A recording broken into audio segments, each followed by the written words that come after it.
Assalamualaikum warahmatullahi wabarakatuh. Perkenalkan, nama saya Luki Fajar Aditya Putra dengan NIM 031112300032. Di sini saya akan menjelaskan siklus akuntansi perusahaan dagang. Perusahaan dagang adalah sebuah jenis perusahaan yang fokus pada kegiatan jual beli barang atau produk yang dihasilkan oleh pihak lain. Jenis perusahaan ini membeli produk dari pihak produsen atau distributor dan menjual kembali ke konsumen dengan harga yang lebih tinggi untuk memperoleh keuntungan. Di sini ada jenis-jenis akun perusahaan dagang, yaitu akun pembelian. Akun yang digunakan untuk mengumpulkan semua barang pembelian perusahaan dagang. Lalu ada akun persediaan. Akun yang digunakan untuk melihat jumlah barang dagang yang membeli atau menjual barang. Yang ketiga ada harga pokok penjualan. Akun ini digunakan untuk mengumpulkan harga pokok atau harga barang yang dijual dalam periode atau perpetual. Dan juga ada akun penjualan.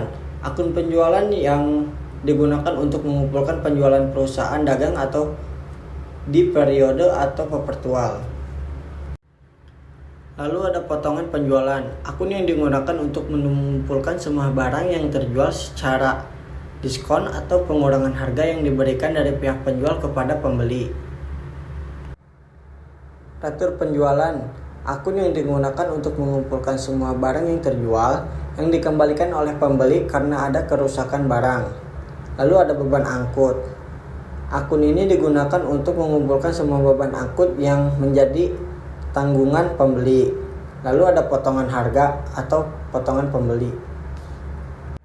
Potongan pembelian yaitu akun yang digunakan untuk mengumpulkan semua yang diskon yang diberikan oleh penjual kepada pembeli karena telah membayar secara tunai atau dalam waktu yang telah ditentukan oleh penjual. Di sini ada tahapan perusahaan akuntansi, yaitu jurnal umum.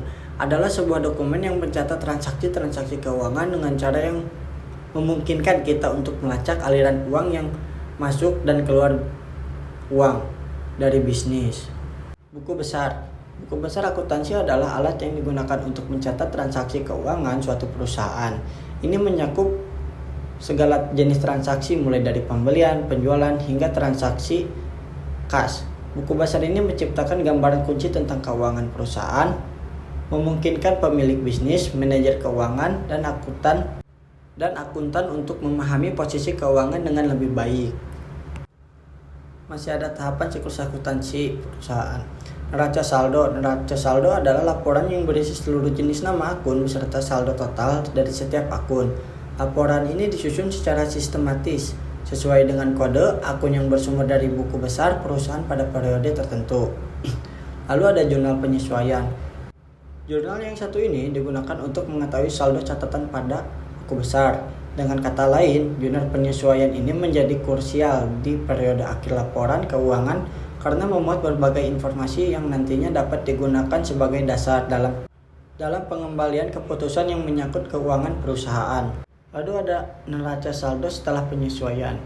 Neraca saldo setelah penyesuaian adalah daftar dari semua akun dan saldo yang terkandung dari buku besar setelah entry penyesuaian untuk periode akuntansi yang telah diposting.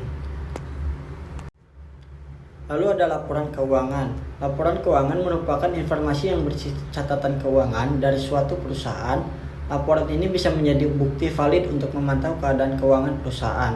Ini memuat catatan keuangan dalam periode waktu yang disebut sebagai periode akuntansi. Biasanya pembuatan laporan ini dilakukan dalam periode setelah memasuki akhir waktu. Yang terakhir ada jurnal penutup. Tujuan dari pembuatan jurnal penutup adalah untuk menutup semua akun yang berada pada perkiraan sementara sehingga saldonya menjadi nol. Hal ini dilakukan agar saldo pada akun modal menunjukkan kondisi yang sesungguhnya pada saat akhir periode. Lalu di sini ada contoh sebuah jurnal umum dan buku besar, yaitu jurnal umum yang sebelah kiri dan buku besar yang sebelah kanan.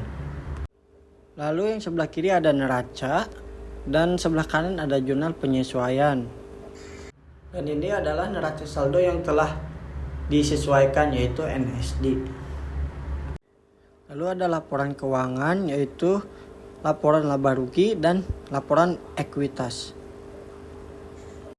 Dan yang terakhir ada jurnal penutup, yaitu untuk menutup semua akun-akun yang telah di jurnal. Baik, sekian dari saya. Terima kasih. Mohon maaf bila ada kata yang salah. Wabillahi taufiq wal hidayah. Wassalamualaikum warahmatullahi wabarakatuh.